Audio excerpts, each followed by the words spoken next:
ये आज हम लोग देखेंगे। ये सब्जेक्ट जो है ये इसको हम लोग बोलते हैं हीमेटोलॉजी, ठीक है। तो हीमेटोलॉजी जो है ये ब्रांच ऑफ लाइफ साइंस का या बायोलॉजी का या मेडिकल साइंस का एक ये ब्रांच होता है जिसमें हम लोग क्या करते हैं, स्टडी करते हैं। किसका? ब्लड का हम लोग स्टडी करते हैं।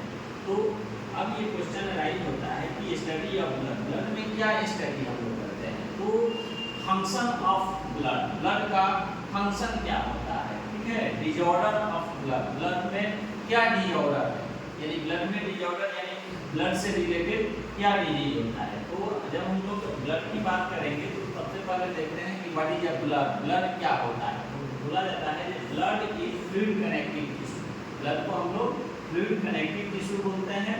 और ब्लड को जब हम लोग इसके कंपोनेंट्स देखते हैं तो ब्लड को जो है दो पार्ट में इसको हम लोग बांट देते हैं। पहला जो होता है 45% जो इसमें रहता है ब्लड में वो होता है ब्लड सेल्स, जिसका एग्जांपल हो गया जैसे आरबीसी, डब्ल्यूबीसी एंड प्लेटलेट्स। ये 45% रहता है ब्लड में।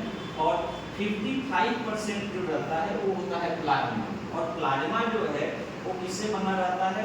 वाटर से और सॉलिड सब्सटेंसेस से। तो इस प्लाज्मा का यानी 55% का 92% जो होता है वो होता है वाटर होता है और 8% जो होता है सॉलिड सब्सटेंसेस होता है। और इस सॉलिड सब्सटेंसेस में भी ऑर्गेनिक जो सब्सटेंसेस होता है वो 7% होता है। यानी इस 8% का 7% ऑर्गेनिक सब्सटेंसेस होगा और इनऑर्गेनिक जो होता है 1%। इनऑर्गेनिक सब्सटेंसेस 1% होता है। जैसे ऑर्गेनिक सब्सटेंसेस का एग्जांपल हो गया कि जैसे glucose, albumin, urea, uric acid, antibody, creatinine, कोई एंजाइम हो गया, कोई हार्मोन्स, कुछ हार्मोन्स हो गया। जो अगर हमको इसका अगर टेस्ट लगाना है, जैसे ग्लूकोज देखना है शुगर के पेशेंट में, किडनी के पेशेंट में क्रेटिनिन को देखना है, एल्ब्यूमिन देखना है, यूरिया यूरिक एसिड देखना है, इसके लिए हम लोग क्या लेते हैं? तो इसके लिए हम लोग सीरम लेते हैं। सीरम जो है प्लाज्मा का ही पार्ट होता है।